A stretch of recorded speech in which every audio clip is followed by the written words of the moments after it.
Hey guys, how are you doing? Welcome back to my podcast. Hope you guys are doing good, and I'm glad you guys are here listening to this episode. I gotta say, I have been looking at my analytics recently and realized that someone from, I'm in the US, so a lot of people are listening in from the US, but I did not really expect a lot of international audience as well. So the first international I think I guess I can say as a subscriber was from Brussels, Belgium, and this person has been listening in every episode basically, and uh, I have been like looking at the analytics, and they are the first international subscriber, I guess I can say, to my podcast. I'm not sure on what platform you're listening in to this episode, person from Brussels, Belgium, but thank you so much for listening to my podcast and my episodes regularly. I really, really appreciate it. And you're part of the group that basically encourages me to keep on you know, posting and I just want to improve myself and make the episodes better each week or somehow like try and uh, do my best job because of your encouragement. So thank you so much.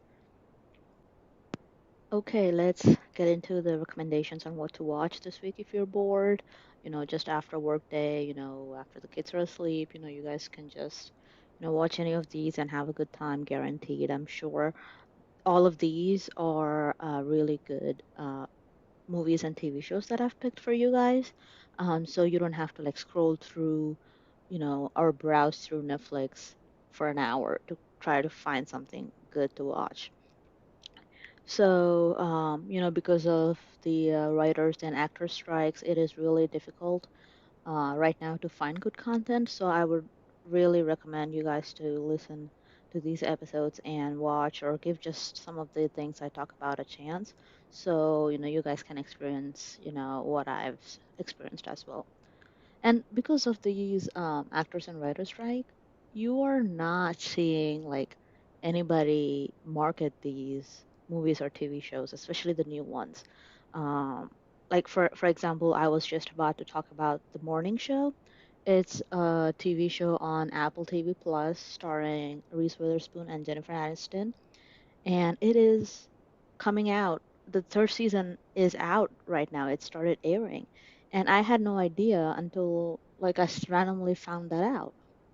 Like it's crazy. Like usually you don't realize how much the promotional videos you find on YouTube or like people interviewing these actors or writers and directors or like just the even the ads you see. I mean, some of them you could see, but I don't think I saw an ad for the morning show on YouTube or anywhere else.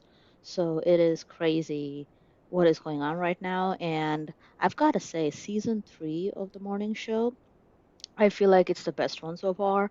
Have seen four episodes of season four that have aired, and I gotta say they are much more elegant, much more thematically cohesive. I feel like. Obviously, the first two seasons talked about an uh, important moment that happened in the pop culture history and in the Hollywood history and brought a lot of things to light. And the first two seasons reflected on that in a fictional manner. But season three is quite good, actually. It is much more fun, I guess I can say. It is a serious drama, but it is comedically quite funny. So obviously, you have big stars like Jennifer Aniston, Reese Witherspoon, and a few other stars. And also, season three, John Hamm is part of the new cast. So, and I gotta say, see, he plays like a tech billionaire basically. And so far in the first four episodes, he's really good. I mean, he looks good, but he's also acting pretty good. And there are a lot of other characters in the show are killing the acting in this season so far. So definitely recommend watching that. It's the morning show on Apple TV Plus. Okay, next we have the Emmy pick of the week. This is the part where I recommend something to watch that has been nominated for the Emmy Awards. for this year that have come up. They released the nominations, I think, a few weeks ago. So this is a recommendation from that list.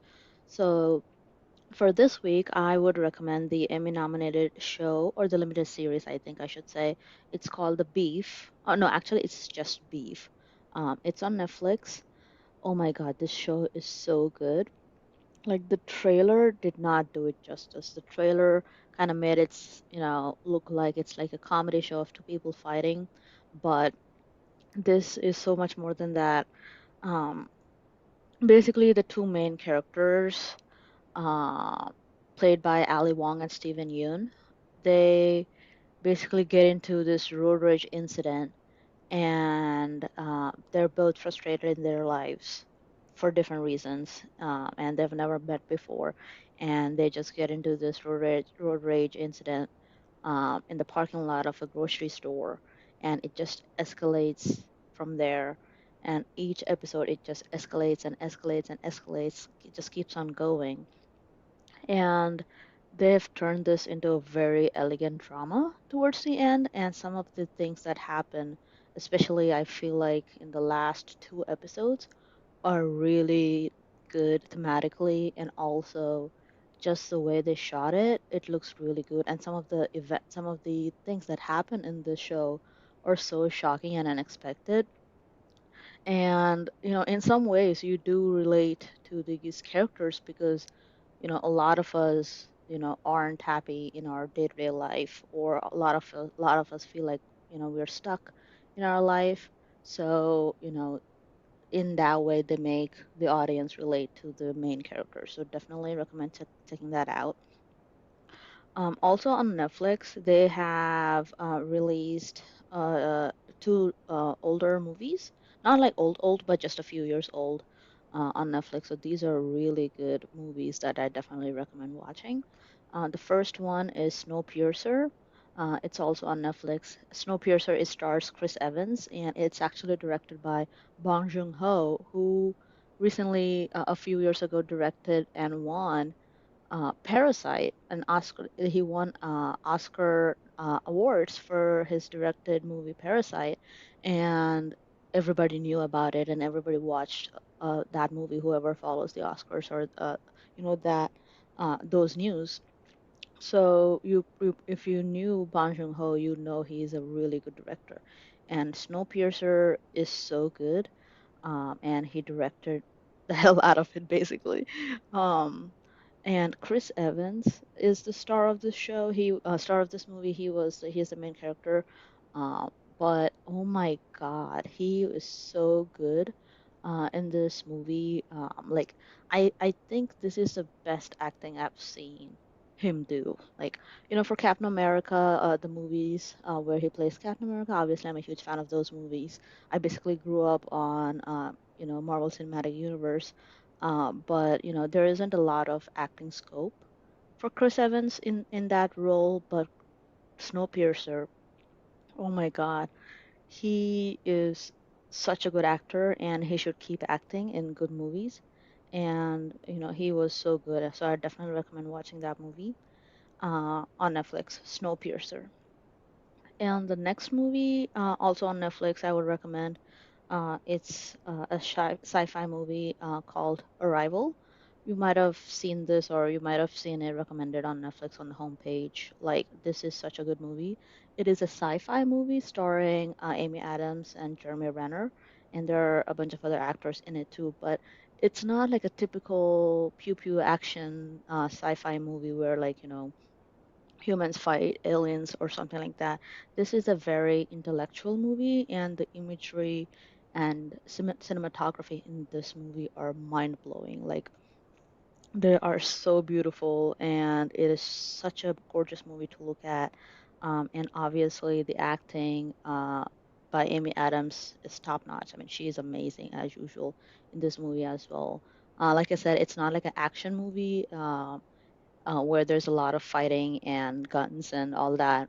It is more of a movie where they're trying to establish connection between the aliens and humans, and it's basically they're trying to communicate with each other, and they're learning each other's languages. And so it is a very intellectual type of movie as well. And and the way I describe it, it might seem that it would be boring, but it is not. It is not a boring movie at all. It is so intriguing and engaging. You will not feel bored at all. So definitely check out Arrival on Netflix if you have time. And the last thing I would suggest is a trilogy. It's actually Christopher Nolan's Batman trilogy on Netflix. It is, they posted it on Netflix again. It's back on Netflix. So obviously, if you're a Batman fan, you should watch it. And if you've already watched all three movies, you can watch it again. I mean, it's so good. Um, all three movies, they're so, I feel like they're different from each other, uh, obviously, but they're so different in the way that it creates this natural evolution for Batman. And I feel like that was done very well.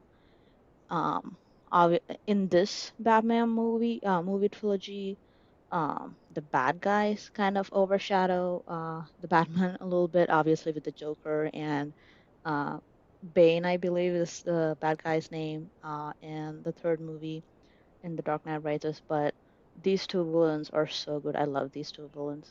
So definitely recommend watching that. So those are the recommendations I have for this week. If I sounded weird, actually, I forgot to tell you I had a dental appointment yesterday and I had filling done on one of my teeth. And I still feel a little sensitivity and pain on that teeth. So if I sound weird, uh, I apologize, but I hope you enjoyed this video and you check out the recommendations I've talked about this week. And yeah, hope you have a good rest of your week and looking forward to the next episode. All right, bye.